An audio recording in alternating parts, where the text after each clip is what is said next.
Hello, and welcome to Life Hacks for a Printmaker. My name is Sean McGettigan, and I'll be your host. If you have questions during the program, please use the questions area in the attendee panel. We'll try to answer them as we go, and we'll also save some time at the end to answer some more questions if you have them. Joining me today is Jeff Getz, one of our senior account managers at LexJet. Hey, Jeff. Thanks for joining us today. How's it going? Morning. Good. Jeff's going to be keeping up with your questions as we go through and be answering those directly, or again, we'll pose those to Pete. And speaking of Pete, at this point, I'd like to introduce Pete Wright. Pete is an international award-winning master photographer and writer based in Bradenton, Florida. He's a fourth-generation artist and second-generation photographer. He got his start as a professional as a college sports photographer and eventually expanded into wedding and portrait photography. In early 2016, Pete began working with Canon in their large format print division, where he helps educate photographers and other businesses on the inkjet printing process and how the Canon print workflow give them the best finished print possible. Today, he's going to take us a little bit beyond that and get us more into some of the things that'll help you in your everyday life with creating the prints coming off of your printers. So at this point, I'll go ahead and turn it over to Pete. Thanks, Sean. Thanks, Jeff. Thank you, everybody, for joining us. Today will be a brand new program that we put together just for everybody that's attending. This is an accumulation of hacks and things that I've done. We've printed in our studio and now with Canon for nearly 20 years. And over that time, there's lots of little things that we did that just made our lives a little bit easier from a printing standpoint. There's also things here that just also in my travels for Canon, where I'm going and helping other people that print, where I see them do things that are really, really cool. Some of them are just really great products that are helpful that maybe I didn't know about, or products that I have used. And then some of them are even just setup ideas from a software or from a file standpoint that had I known certain things, I would have done things differently and stuff like that. So lots of different information, lots of different kinds of information. I will tell you, and everybody hates to hear this, but my absolute favorite hack is the very last hack I'm going to talk about. So now everybody's like, great, I have to listen to this whole thing. So let's jump right in. So probably my first thing I like to tell everybody is to work with sample packs if they're available. If they're not available, try to get small quantities and small sizes of papers from the different companies and manufacturers you like to work with. If you have companies that have like an 8x10 size and maybe a 25 pack a box, work with those sample packs. Sample packs, what they do is they allow you to see what the results of different prints are going to be like on various media types. Typically, what I like to do is if somebody has a sample pack that maybe has 5 or 10 different types of medias in them, what I like to do is go through and print the exact same file on all 5 or 10 types of papers to see what the results are like. I've pre-set up a color image and a black and white image right beside each other. So it's a single file with a color on one side, I think it's a color on the left and a black and white on the right. I should have shown you guys this, but it's a color image on the left, a black and white image on the right. And I'll print that as a single file on each sheet of paper. That way on each 8.5 by 11 sheet of paper, I can see how it's going to look with a color image and how it's going to look with a black and white image. That way, by testing it out on various paper types, I can say, hey, this paper looks really, really good with color images. And this paper looks really, really good with black and white. But it also gives me kind of the ability to go through and determine the papers that I love and the papers that I'm not really crazy about. So it helps my purchasing decision. So when I go out and I'm ready to buy a 24-inch roll, or I'm ready to buy 17 by 22-inch papers, I haven't, just kind of hoped that it was going to look good. I've tested it and I know it's going to look good. And the reality is, it's easy for somebody to send you a deck of images printed on various papers to show you, but sometimes it's really nice to be able to print it yourself on your own printer, because maybe your results on your printer will be different than what somebody sends you as a sample pre-printed image. So I highly recommend buying either small pack sizes or sample packs if they're available, just to help get you started in terms of choosing the right papers. The next thing I always recommend is making space. Make sure that you have a really great space to work in. Make sure it's organized and that you have kind of a place for your paper to store, a place for your inks to store, a big, nice work surface area, a place for your tools. You just want to have spots around you that it's very easy to work. These are a couple of different studios that I visited, and it was really nice that they had these big, large tables that they were able to lay everything out on and have plenty of room to work, and they weren't having to move something out of the way to be able to do something they need, or constantly shuffle and be limited on space.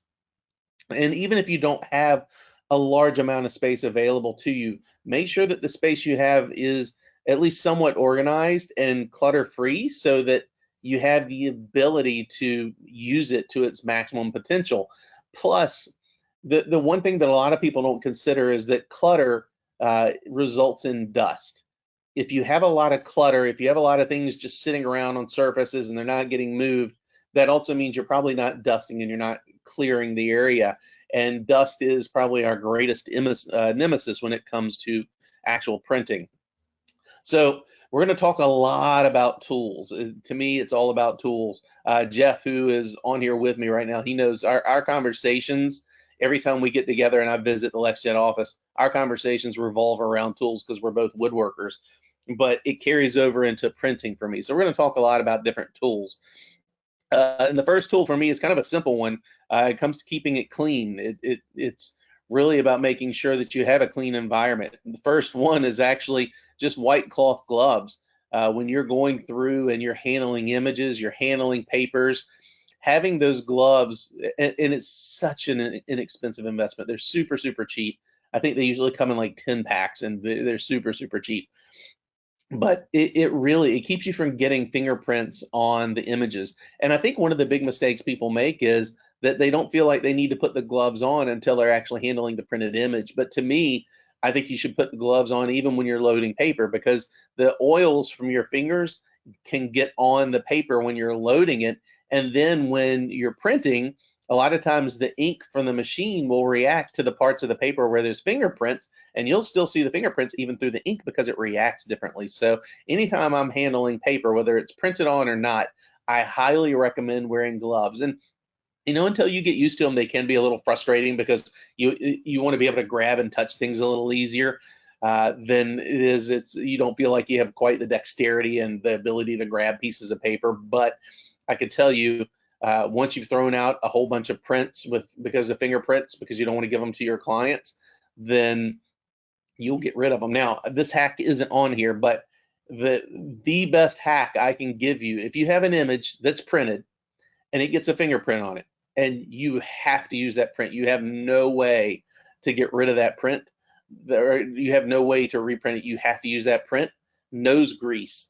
And it sounds kind of weird, but if you get a fingerprint, rub the print on the tip of your nose, and the oils that are in your nose are the same as the oils that are in your fingertips, but they don't have that pattern. So if you rub your nose on it and then take a paper towel or a glove or something like that, something preferably that's not going to scratch it, if you take it and kind of try to wipe that up, it's going to be a lot cleaner than just trying to smudge a fingerprint. I know that sounds really weird, but that's something we did a lot back in the day. We would, and every time we hired an employee and they'd get a fingerprint on it, I'm like, nose grease, and they're like, what are you talking about? But legitimately, it works. It's not as good as not getting fingerprints on it to begin with, but it is a helpful way to get fingerprints off of prints. Does not work on matte papers, but it works really well on semi-gloss, lusters, glossy papers, and things like that. Next is dust handling. This honestly comes heavily from my time as a woodworker. Getting rid of dust is a major benefit for your printing. And where it's really going to help you is in two different places. First is just dust that gets on the paper before you start printing, because a lot of times you've got your printer with paper on standby in the queue, and if there's dust on the paper, what'll happen is the printer will print and lay down ink on top of the dust. Then when the dust moves after it's printed, you're going to have a white spot where that dust was, and it put ink on the dust instead of the paper. So the best thing you can do is actually have some way of containing or controlling the dust in your studio. Now, what I'm showing you here is there's lots of different companies, Grizzly and Jet and Harbor Freight. Lots of different companies have these dust filtration systems that you can hang on your ceiling, that they're relatively quiet. They're not super, super loud. And they have what looks like basically just a household filter with baffles on the inside that basically just pulls the air in through a filter, collects all that dust, and it's a lifesaver in terms of just keeping a clean environment. My best piece of advice is, you know what, when you go to bed at night, run it while you're in bed. If it's at your home or whether it's at your studio, let that run during the night. So at night when you're not in there working, it's cycling any of the dust in the room out. Well, then you sit back and you say, well, what if I just don't want to invest? I mean, these aren't stupid expensive, but they can be, you know, $200, $300, $400 depending on the brand. Maybe you just don't want to spend that money. Well, here's my first DIY life hack, and this works. This legitimately works. If you have a box fan, you can go to Walmart and buy a $20 box fan, and then buy a 20 by 20 filter for a household filter, and just tape that filter onto the fan. Then just sit the fan in the middle of your room, turn it on, and let it run. And it will circulate air, and it'll pull the dust into the filter, and it'll bring clean air back out. Now, it may not be quite as efficient as the one that I showed you that mounted to the ceiling, but it's like a $30 hack. I mean, for 30 bucks, you can create this. You can sit it anywhere in the room. If you know, hey, you know what, I'm going to be working on some prints over on my table in a little while, maybe an hour before, set this up in that area so that it can start collecting dust in that area and making that space a little bit more of a clean area. This works. It legitimately works. I actually have one that's made like this from my woodworking shop specifically for spraying items. So if I'm working on something that I'm getting ready to paint, I'll actually put the thing that I'm painting right beside this, and when I spray paint or use lacquers and things like that, it actually takes that spray, the overspray, and it sucks it into the filter instead of making the entire room smell bad or having overspray. So same thing if you're spraying your prints afterwards with some type of a spray-on coating, you can put it in front of this, and as you're spraying, let it kind of suck all the overspray and the fumes into that instead. So this is actually a friend of mine, Vlad Danko. This is the one he actually made. I've got a similar one, but I loved his, and it works really, really well. A Little Spotty. One of the best pieces of advice I've ever received is if you're using a paper that has a lot of texture to it, or papers that have a tendency to flake. Sometimes you'll like use Barytas or cotton-based papers or textured papers. A lot of times what will happen is those papers, they'll actually flake off after you've printed on them. Because they have loose fibers on them. So what will happen is, similar to having dust, you'll print on the image, and then a piece of the paper, a piece of that fiber will flake off, and now you've got a white spot right in the middle of the print. So just buy yourself a very soft bristled paintbrush. I pick it up from Home Depot or Lowe's, and it's like $6 or $7. It's just their basic brush, but it's a very soft bristled 3-inch brush. And anytime I'm getting ready to print on a paper that's a fine art paper, I just go over it with that soft brush, and I brush away any loose fibers. I brush the entire sheet thoroughly, and that way now when I run it through the printer, there's no loose fibers that are going to flake off after I've printed on it, and I've not wasted a whole bunch of ink in a sheet of paper. The other thing where you'll run into problems where you get dust within the machine, this is the picture of the inside of our Pro Series printers, and this is actually the cutter.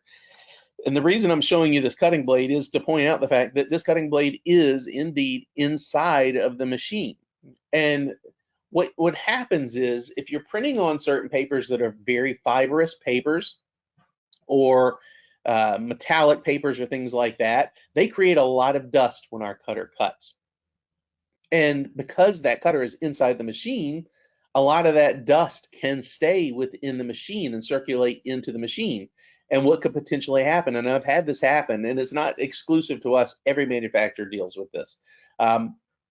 if somebody's printing, and metallic papers are really bad for this, because metallic papers, they have a coating that gives it that metallic sheen, and when it cuts, that coating leaves a dust behind, and now that dust is inside your machine. So what happens is that dust lives in there, and then the next time you print, maybe some of that dust leaves a couple of pieces of dust on the next image, and as the print head is making its pass over and it's laying ink down, it lays ink on that piece of dust. Then when you pull it out and the dust brushes away or blows away, again, you've got little tiny white dots where there should be ink, and the ink was put down, it was just put on dust instead. So how do you handle this? Because the cutter's on the inside. Well, with our printers, you have the ability to change the cutting.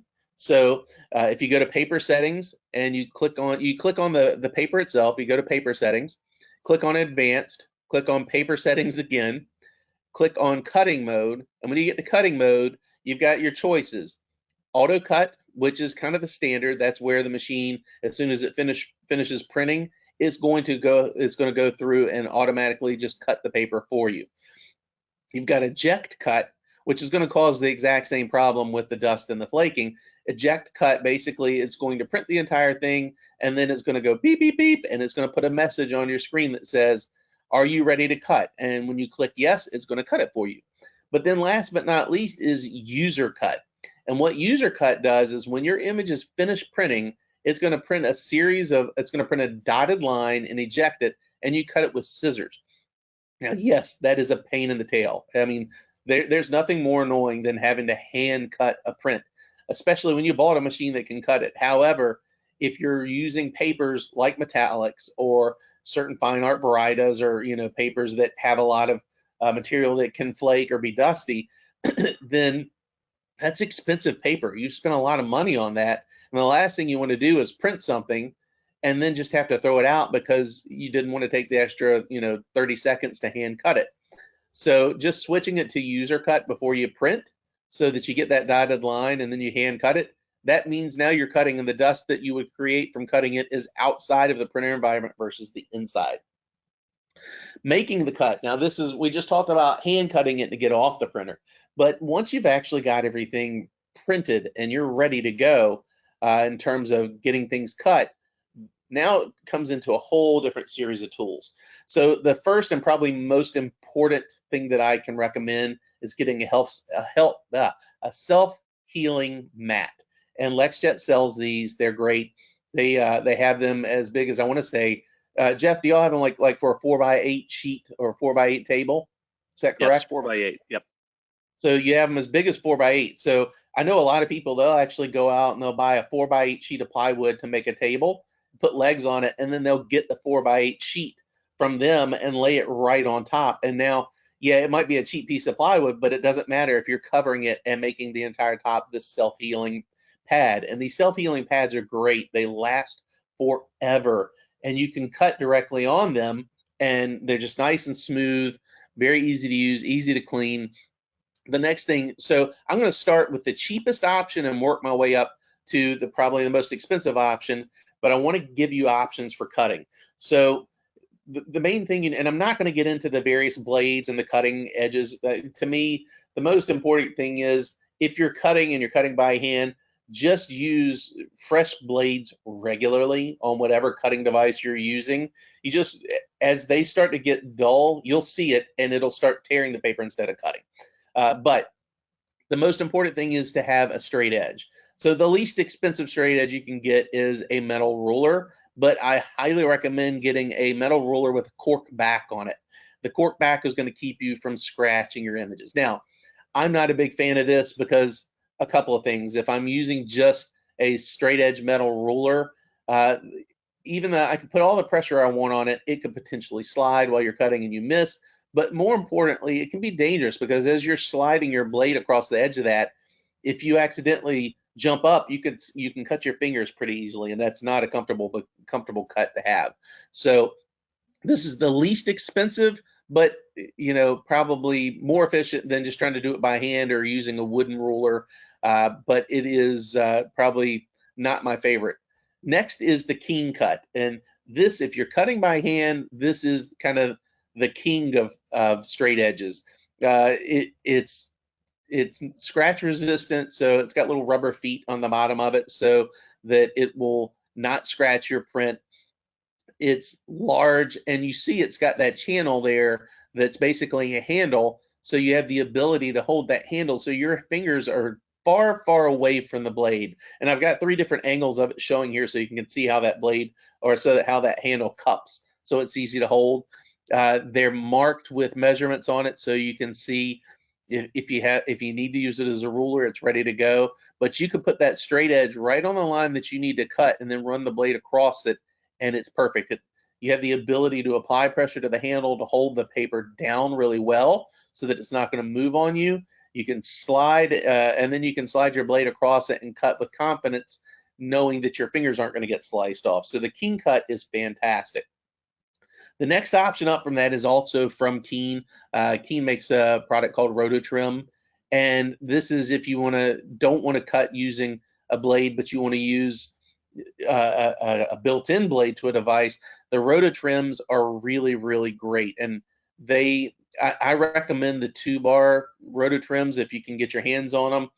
The 2-bar, if you get the single bar Roto Trims, what happens is sometimes that bar can flex a little bit. Maybe your cuts won't be as straight. So if you get the 2-bar Roto Trims, you don't get that flex and you get a nice straight cut.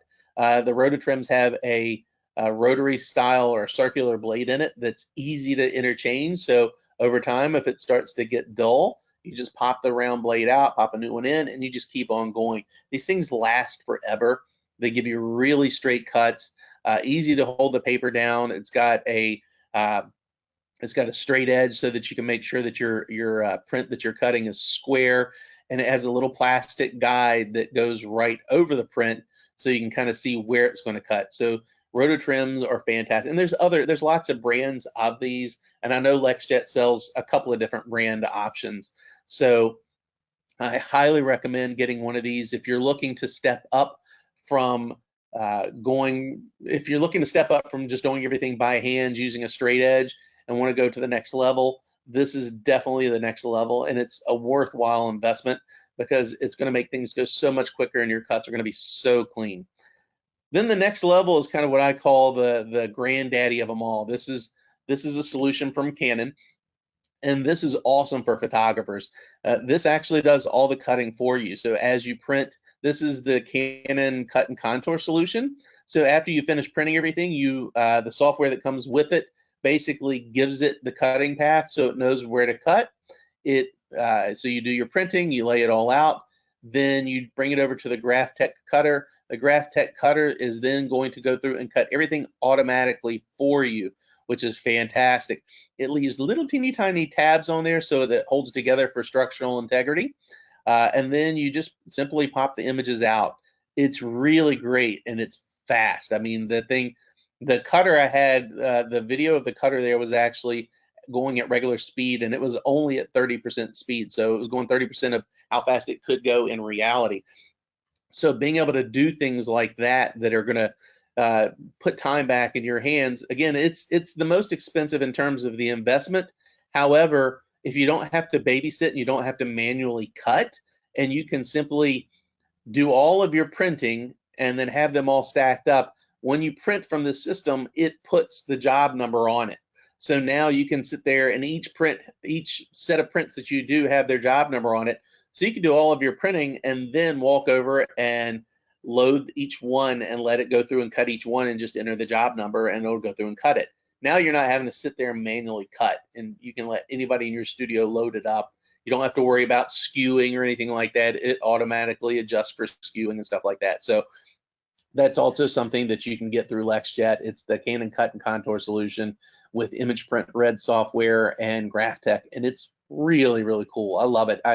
I do stickers with it, so a lot of times I'll cut contoured out stickers that match the shapes or have different cool shapes. My kids have fat heads on their walls of things that I've printed and cut with them on the system. So it does not have to be just straight cuts. It can be round cuts, contour cuts, all kinds of different things. We've even made boxes and packaging with it. It's really, really cool. Save your scraps. When you're going through and you are printing and you're cutting, you're going to have some scraps left. And a lot of times the scraps will be pretty big.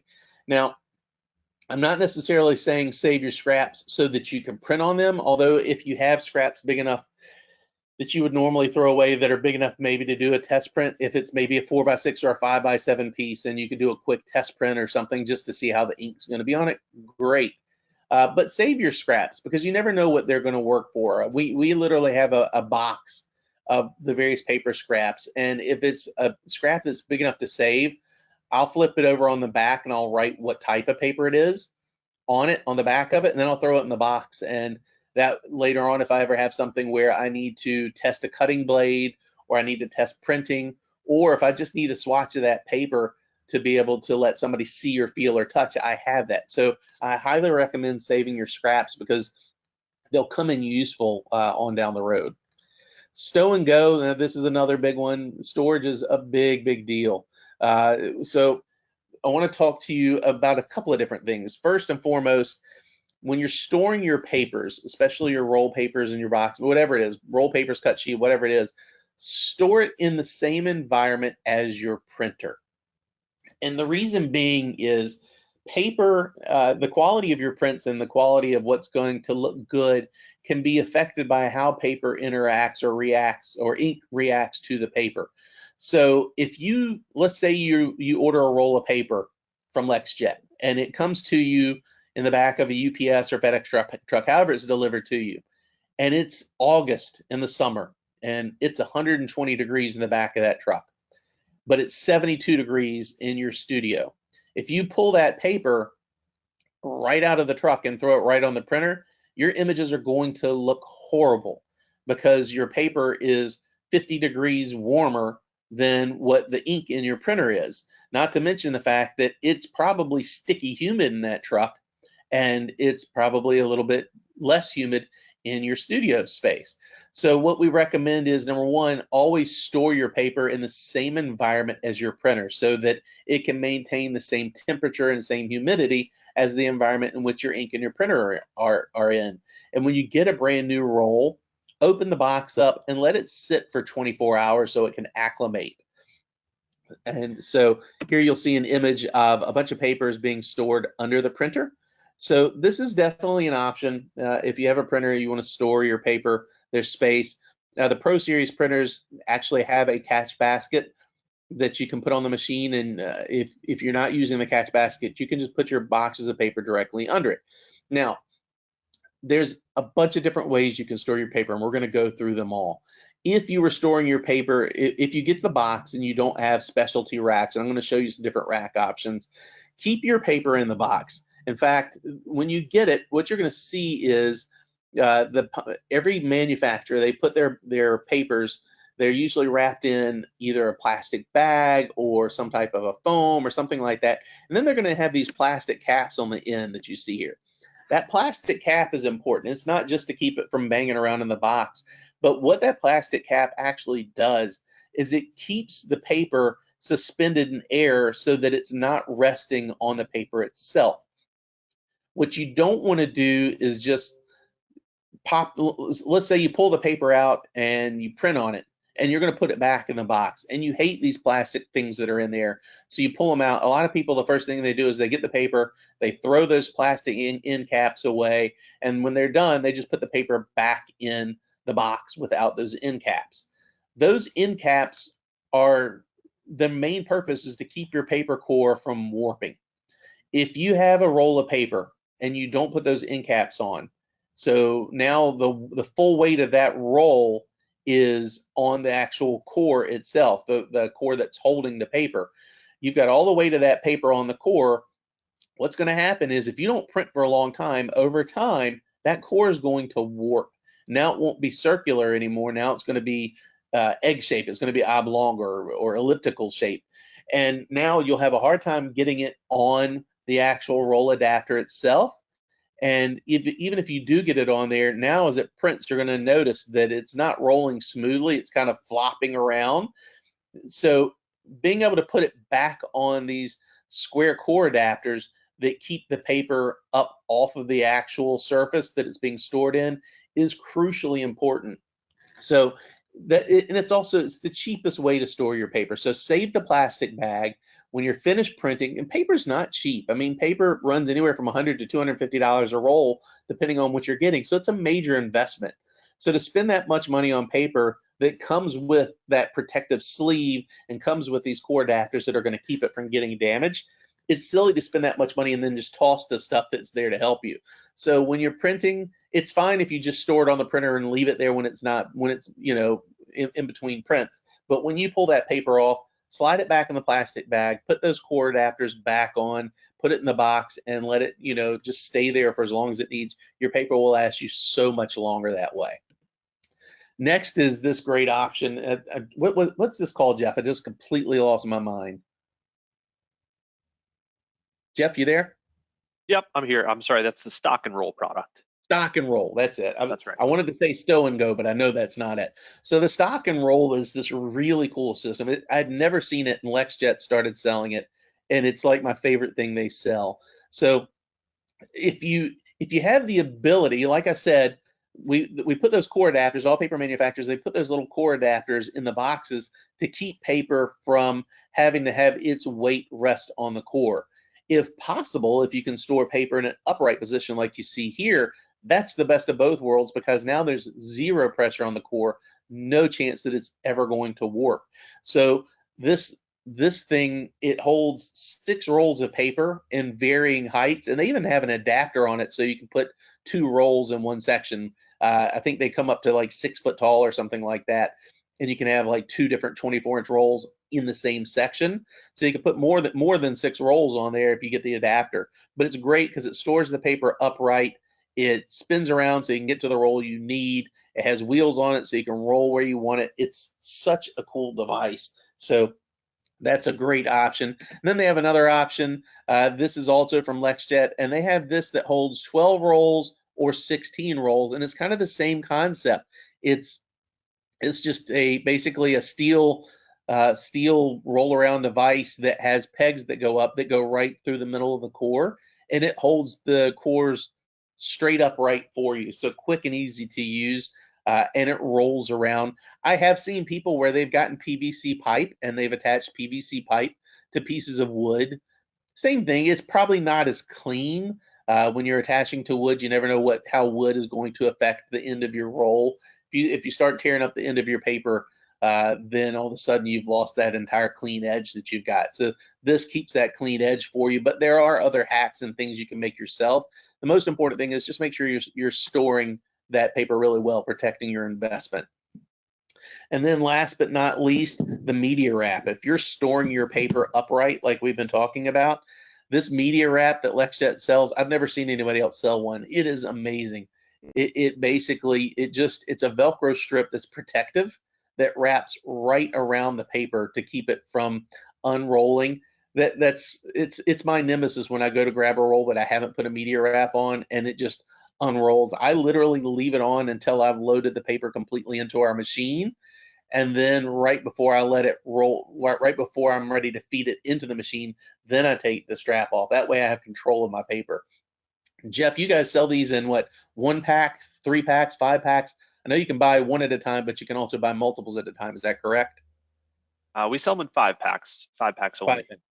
5 packs, okay. At one point I thought you could buy just one at a time. Trust me, it's a worthwhile investment. They're very inexpensive, definitely worth investing in.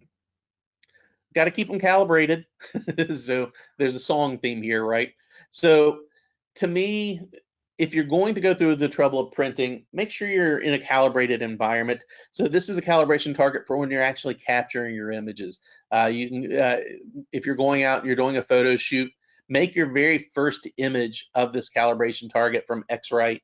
It's great. You can go through afterwards and set your white point and black point for that shooting and situation and environment, and then batch process that first image to the rest of the images you took in that same environment. And now you've essentially, I say calibrated, you're really creating a white balance, but it's the equivalent of calibrating an image at capture stage, and it's making sure that your colors look as good as possible. But then the next thing to do is make sure that you're calibrating your monitor. Again, this is another Wright product, but there are lots of products out there that are available. Wright to me makes the best one that you can get. but calibrate your monitor. Make sure that what you're seeing on your monitor is what you're seeing coming out of your printer. It's the best possible scenario for you to make sure that you're going to be happy with your results. It only takes a few minutes. It's not hard. I think a lot of people are intimidated by doing this because they think it's going to be a hard process. The software and the thing does all the work for you. You just kind of start it and then leave. And then it's going to tell you what adjustments to make and walk you through making them. The number one adjustment that most people need to make is the monitor brightness. Everybody tends to jack the brightness on their monitors way, way too high. And then what happens is you look at it on your monitor and it looks good. And then you print it and you're like, well, why is it so dark coming off the printer? Because you've got your monitor too bright. If you have your monitor calibrated properly, then if you look at the image and the image seems, wow, the image seems too bright or too dark here, then when you adjust it to the proper brightness or darkness based on the proper calibration of your monitor, now when you print it, it's going to look the same. So definitely calibrate your monitor. And then last but not least, this is one of those things that's unique to Canon. Canon has a printer that you can calibrate. You can actually calibrate the printer on a regular basis, and it's very quick and easy to do. You just go under maintenance, you click on color calibrate. Under color calibration, you hit auto adjust. Then you hit, do you want to start the color calibration? Yes. And it's going to print a calibration target. Now this has to be done on Canon branded papers, and it's not because we're trying to sell you Canon papers. We'd love it if you buy them. You can get them through LexJet, but it's because we know the white point of our papers, and calibration on our machines are based off of a specific white point. There's about 8 different papers. They're all glossy and semi-gloss papers. You have to calibrate on those. I usually tell people, look, buy our semi-gloss 200 or our our glossy 200 or our glossy 170. They're super, super cheap. Just buy a roll of it, write calibrate only on it, and it will last you the life of the printer. I typically recommend calibrating at least once a quarter, if not once a month, just so that you can keep your machine linearized and your color is staying consistent. Also, when you're editing your images, and this is one of those things a lot of people don't know or they don't think of, edit your images in an unchanging light source environment. Basically what that means is if you're working in a room that has big open windows with a lot of light coming through them, and you're editing images in the morning when there's just light blasting through, and then later in the evening when it's relatively dark in that same room, you're still editing images, if you go back, your edits are going to look very, very different because the way your eyes are adjusting to that light to see the images you're editing are going to be completely different. So I highly recommend, I'm not saying create a dark room and do your editing in a dark room. What I'm saying is control the light that comes in the room. So if you have a window there, keep the blinds on that window closed, preferably if you have dark out curtains for the window, that's great. But then put lamps in the room, have 2 or 3 lamps in the room, but make sure that you have the same bulbs and in terms of whether they're incandescent or daylight balance, the same bulbs in all of them at the same brightness, and that they're always on. So if you have 3 lamps and those 3 lamps are on in the morning, make sure those same 3 lamps are on in the evening so that you have consistent lighting for your editing from start to finish for the entire day at all times. Just the more control you can have for that environment, the less your eyes have to adjust, the more consistent your edits are going to be. I'm going to go through this really, really quick because I don't want this to be a preaching about RAW versus JPEG or 18-bit versus 16-bit, but it's important because all of this stuff is going to be key in terms of making sure that you have the best possible outprint. And I just want people to understand the difference between all of these different things. So 8-bit versus 16-bit. We're going to use ice cream as an example. So for 8-bit, let's say you like Neapolitan ice cream. I'm not a fan of Neapolitan ice cream, but it does give me 3 flavor choices. Well, Neapolitan ice cream would equate to 8-bit. 8-bit equates to 256 colors per channel. So that's 256 red, 256 green, 256 blue. That's a lot of colors per channel. So that is basically a JPEG. Well, what if I want more? What if I want lots of flavors of ice cream and sprinkles and cherries and all kinds of whipped cream, all kinds of stuff? Well, then that would be 16-bit. And 16-bit is 65,536 colors per channel. So we went from 256 to 65,536. What does that equate to? That equates to a TIFF. So if you're photographing a RAW file on your camera and you convert it out, if you're converting it to a TIFF, you're converting to a 16-bit file. If you're converting to JPEG, you're converting to an 8-bit file. Now, in reality, if you're shooting with a modern DSLR, whether it's Canon or any of those other brands, our maximum for all of us is really 14-bit. So you can't get a true 16-bit, but you're still several times larger in terms of the 14-bit TIFF that you're going to create is way bigger than an 8-bit JPEG. So the information you have there is massively larger. The only true 16-bit native files that you're going to find are going to be like on a Hasselblad. Your true medium format cameras, even like the Fuji medium format, that's still only a 14-bit. When you get into the Hasselblads or the Phase 1 and Leaf, those are 16-bit, and there's a huge price jump, and that's why. So where's this important? Gradients. You'll see the biggest difference in gradients. So when you're printing your file, if you're printing from a 16-bit file, your gradients are going to be really, really smooth. This is the exact same file on the left in 8-bit, on the right in 16-bit. And what you see is that transition of that gradient is choppy in 8-bit and nice and smooth in 16-bit. Now this is blown up, so it might look relatively smooth in an 8-bit when you're zoomed out and you're looking at it as a whole, but it will, when you put it beside a 16-bit, it's going to feel and seem choppy and not as clean. Where you'll really see that is in skies. This is just a section of a sky where you can see the gradient chopping. This is called gradient banding. So there's two different types of banding. There's gradient banding, which is what happens when you're dealing with a gradient in an 8-bit format. And then there's head banding, where when you're printing, maybe you've got improper length adjustment and things like that, you'll get banding in your head from your head, and you just need to do a paper length adjustment. So then you've got color space. It's something else you need to consider, and a lot of people don't understand this. You've got sRGB, Adobe RGB, and ProPhoto RGB. So sRGB is the smallest color space. It's the least amount of color you're going to see in a file, and basically that is really created for computer monitors, for websites, for Facebook and things like that. In fact, if you've ever processed an image that looked really, really great, and then you put it on Facebook and you said, man, the Facebook made my image look really bad, it's probably because you put an Adobe RGB image in Facebook, and Facebook's trying to convert it to sRGB, because the color space for most computer monitors, I would say 97% of computer monitors that are out there are sRGB monitors. Adobe RGB monitors cost a ton more money, so it can't read Adobe RGB space. So typically, if I'm processing files and I know there's an image that I want to put on my website, I'll save that version out twice. I'll save it as an Adobe RGB for printing, and I'll save it as an sRGB for my website. ProPhoto RGB is not a color space that we have the ability to reproduce yet. It's kind of us thinking ahead for the future. That's a color space that hopefully one day there will be technology to be able to print that large of a color space and view that large of a color space. But for now, Adobe RGB is kind of your maximum reproducible. When you're shooting in RAW has an unassigned color space. So what happens is you shoot in RAW, then when you process it out to a TIFF or a JPEG, it's going to say, what color space do you want it to be? And you have to choose either sRGB or Adobe RGB or whatever you want.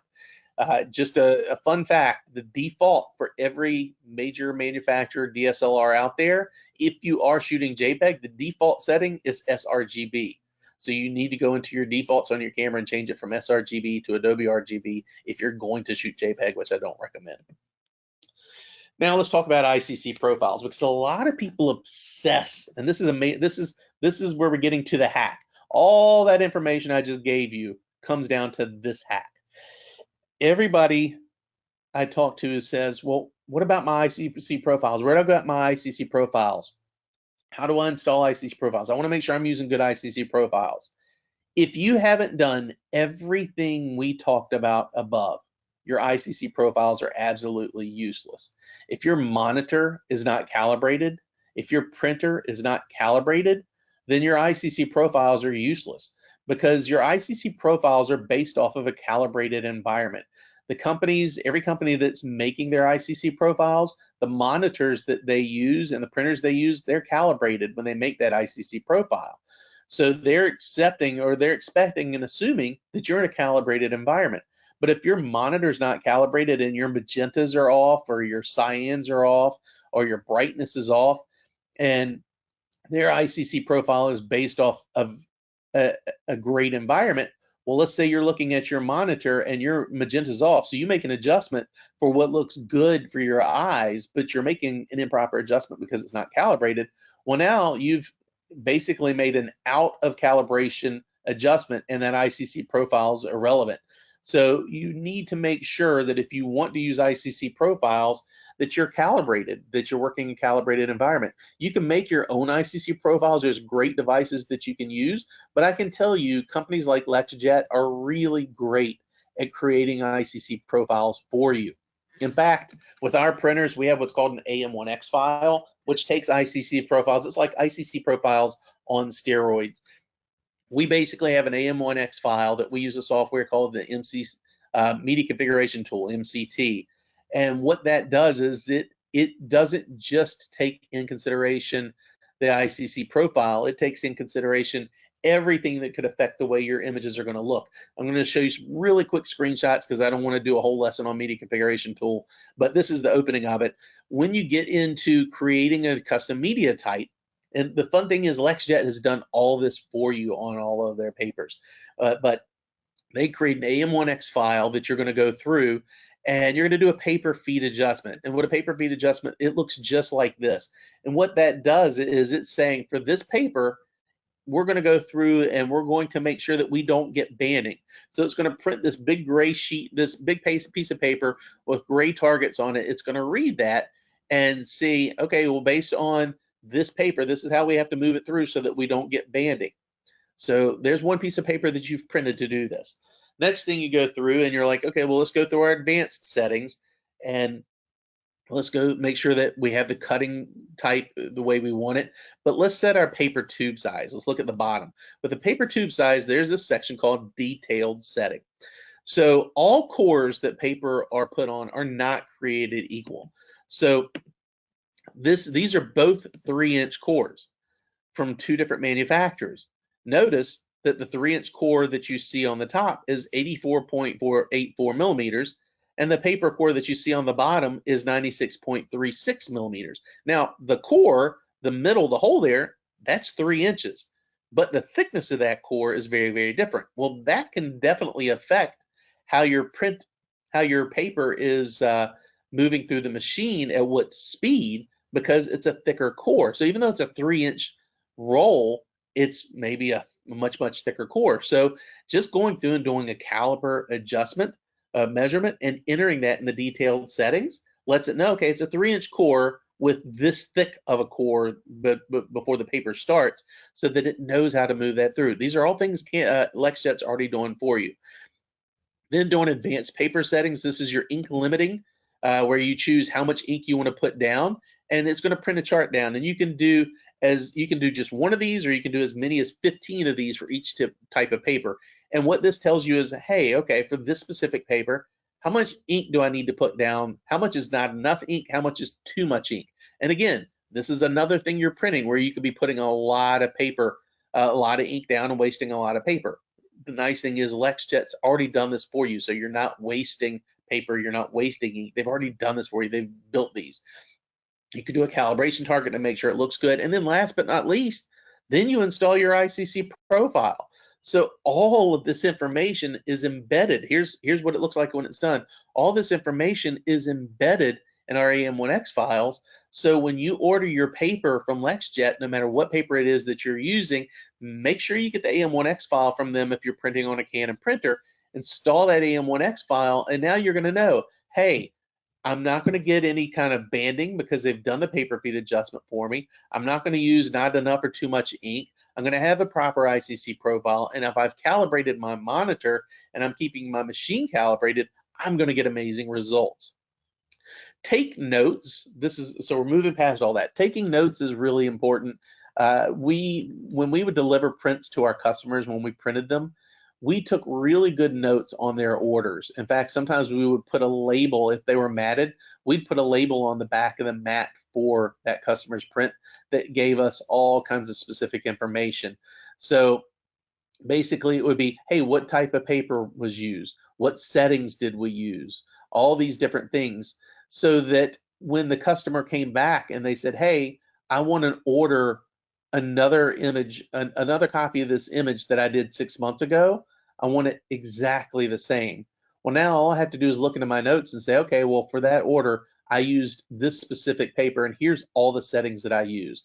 That way, when I print it, it's going to look the exact same. If you don't take good notes, if you're not keeping track of those types of things, and yeah, again, it's tedious, but at the same time, when customers come back to you and they say, hey, I want another copy of this, and then you go to print another copy and you don't have those notes and they hold them up beside each other, they're not going to look the same. And now you're scrambling and printing and printing and printing and wasting paper and wasting ink. Whereas if you just taken good notes of what you did for that customer order, you could go back and reference that. So I definitely recommend taking notes during your printing. And last but not least, decurling. This is my grand finale, so we're at the very end here.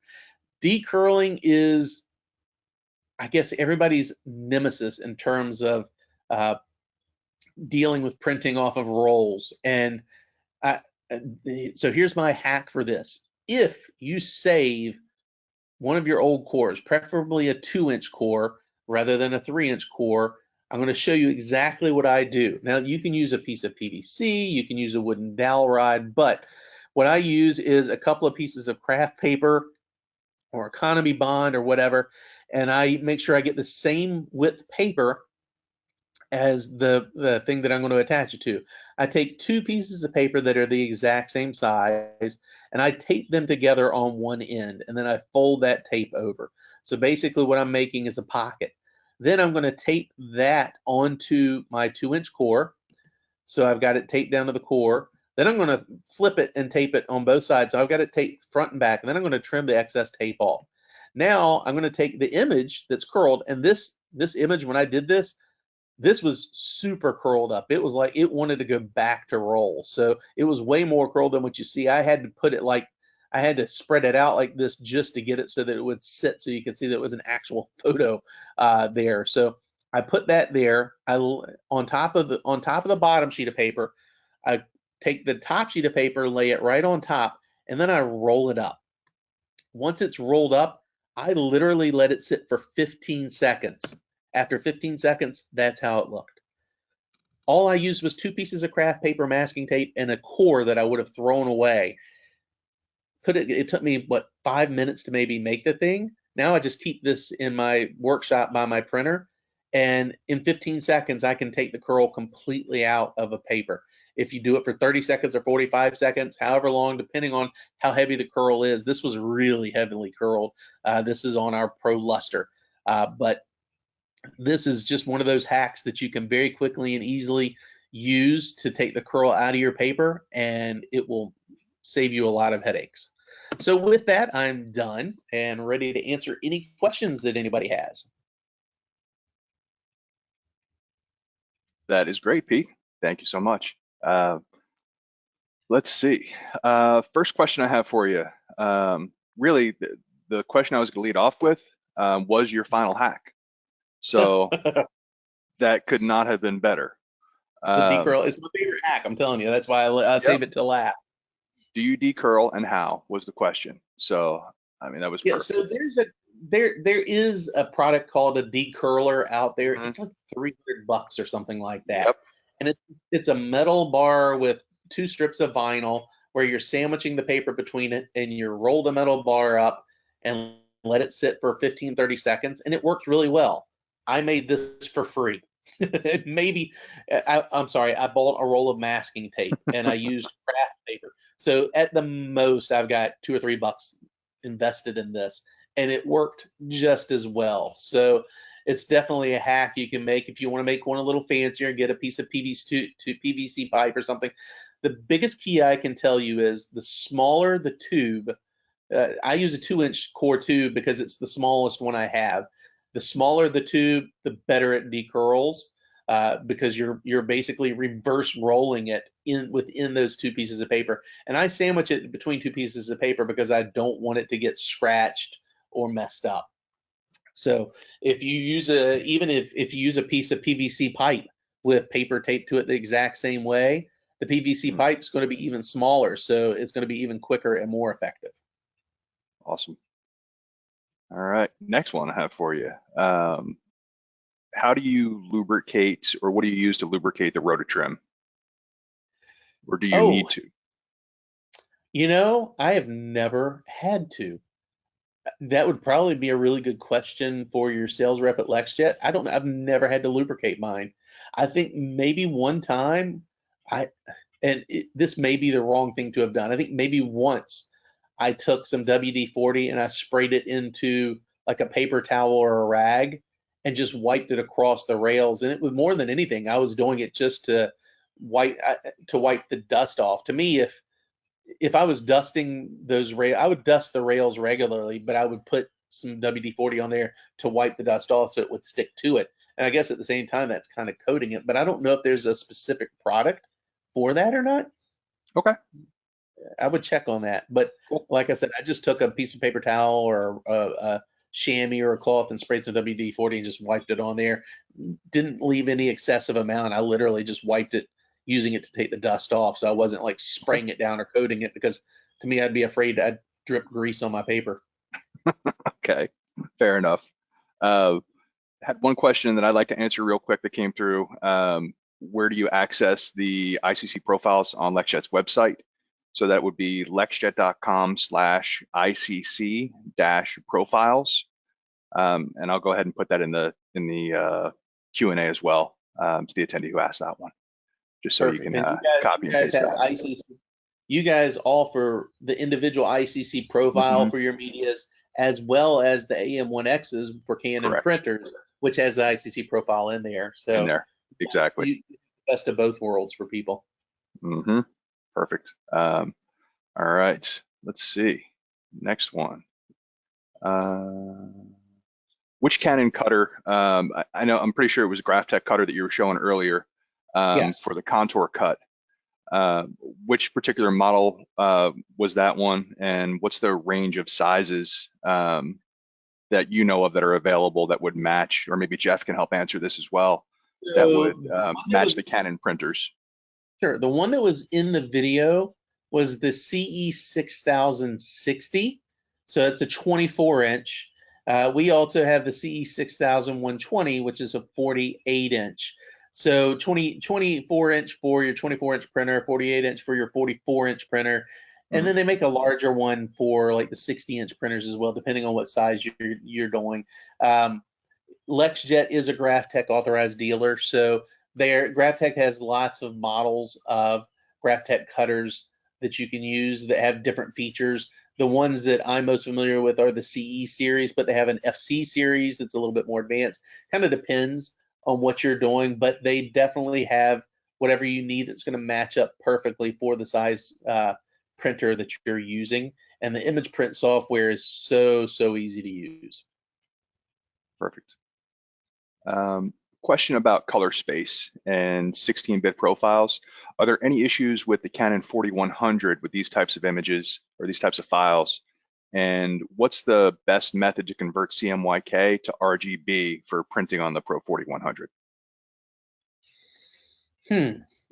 No issues at all. I mean, so our Pro 4000 and Pro 4100, same ink, same print head, and the prints that we've been doing off of those machines, I typically print. So what I have is the older version, the 2000, 4000 series. And everything I print, I try to print in 16-bit format and have absolutely no problem. They look really great off of our machines. From converting from a CMYK to RGB, I'll be honest with you, I'm always in an RGB environment, so I'm probably the wrong person to ask for conversion. Honestly, if it's already CMYK, I don't think you're going to get amazing results just saying switch to RGB. There's going to be some loss there probably. Ideally, if you can go back to your original file where maybe it was captured in RAW and reconvert it or process it out as RGB. Geez, I don't know. The other thing to consider too, though, is again, not ideal to print in a CMYK environment. However, our Pro Series printers do have CMYK as for the colors. There's 12 colors. We have an 8-color machine and a 12-color machine, and they both have CMY and K in them. So if you are printing in a CMYK environment, there is cyan, magenta, yellow, and black in both of our Pro Series printers. Okay. I have one question that I was trying to get a little more information from. Actually, there's 2 or 3 of these, just so our attendees know, that have come in that are really more specific to what they're doing and their workflows. So what I'd like to do with several of these is get back to them, one-on-one, because it really is more about setting up, how do you use the contour cut on, with this Graphtec cutter and this Canon printer, for example, and how can I set up my files? So for something like that, I think we'd want to get into more of a software discussion to see how to set that up properly and help this person through or with that situation. So Yeah, it's questions like that. So I have a presentation that I do. It's actually myself with John Panazzo, who runs Image Print. It's about an hour-long presentation where we go through step by step how the cutting solution works, what you do. We show the software just to show you exactly how to use it, what it does. If that's something you guys want to see, just let Sean and let everybody know. And if they have time, they'll schedule it, and we'll be glad to hop on and do it if there's enough demand for it. Perfect. As far as printing the cut sheet, one of the attendees is having an issue where their prints aren't coming out exactly centered on their cut sheets. Is there anything that they can be doing to get them to be centered, and selecting that center print button isn't doing it for them? What printer? I mean, that's the first thing that's going to make. Of course. Pro 4000. Pro 4000. It's challenging. I mean, there's not an ideal scenario for printing on cut sheet and getting it perfectly centered on the Pro Series printers. Now, if you're on the Pro 1000, which is a desktop, it's a cut sheet only. You can get it dead centered on that one because the way it handles paper is very, very differently. When you're on the roll printers, it's a little bit more challenging because they can print cut sheet, but they're not really made for it. And what happens is, to hold the paper, it requires a 1/3 of an inch on the lead edge, a 1/3 of an inch on each side, and then a full inch on the back edge to be able to hold the paper while it's printing. And it's so hard to get it exactly perfect because you're manually loading it. And if you're slightly out of skew, you can still print to it, but getting it perfectly straight, getting it in there, and then getting it to center, it's challenging. I mean, and I know that's a frustrating answer. That's not the answer that everybody wants. You want, like, what can I do that's going to get it dead center every time? It's an environment where you're always going to be maybe a 1/16 of an inch one way or the other. It's almost impossible to get it exactly centered on that because it's just the device isn't made for it. Okay. All right. Next one. One of our attendees, they're running on an IPF 8300. Okay. And wondered if maybe you'd be able to tell us what could be the cause for a bright red, printing muddy, or printing as almost like a brick red, a brick color. All the other colors look great. Right. They're in a color calibrated environment, correct ICC. That channel may be going bad on your print head. So what I would do is run a nozzle check. If you run a nozzle check, you'll get a pattern that looks like a grid. And if you see that parts of that grid aren't appearing, then you may have, and you want to check specifically your red magenta channels when you do the nozzle check to see if little areas or lines of those grids are going bad. If that's the case, run a head cleaning. you may want to just run a head cleaning anyway. And there's two different, you can run a regular head cleaning or you can run a deep head cleaning. I would just start with a deep head cleaning to begin with, and then run a nozzle check again and see if that takes care of it. My guess is whenever I see something like that, I usually assume that there's a channel in your print head that's probably going bad, and maybe just needs a deep cleaning to open it back up to be fine. Okay, that makes sense. I think, as I mentioned earlier, a couple of other questions. We will get back to these attendees, the ones that we haven't answered. There are 2 or 3. We'll get back to you guys one-on-one with those and get those answered for you. And let me see if we have any more that have come in real quick, Pete and Jeff. And if not, we'll finish up for today. A little bit late, but that's okay. I think all good information. So I think at this point, I'd like to thank all of our attendees for being with us today, a little more than an hour. Hope you got as much out of this as I think you did. Pete, a lot of great hacks, a lot of good information. I think like we talked about, and like, we kind of talk about this, program before, some basics and some, more advanced information as well. And just, trying to help people, make their lives a little bit easier when they're printing and getting what they really want to see out of it. So definitely a hodgepodge of information there. So definitely, but all great information. I really appreciate you taking the time to put this together, for all of us. Jeff, thank you for your time, manning the Q&A and answering some questions for us as well. And thank you to the attendees, and thank you to Pete, and everyone have a great Friday. All right, everyone. Thanks again, and stay tuned. We're gonna try to continue coming back with new sessions, hopefully every week for you on different topics, some that will interest you, some that'll interest others instead, and just trying to educate and get as much information out into the industry as we can. So be on the lookout for those upcoming soon. So again, everyone have a great Friday, great weekend, and thanks a lot. Bye-bye now.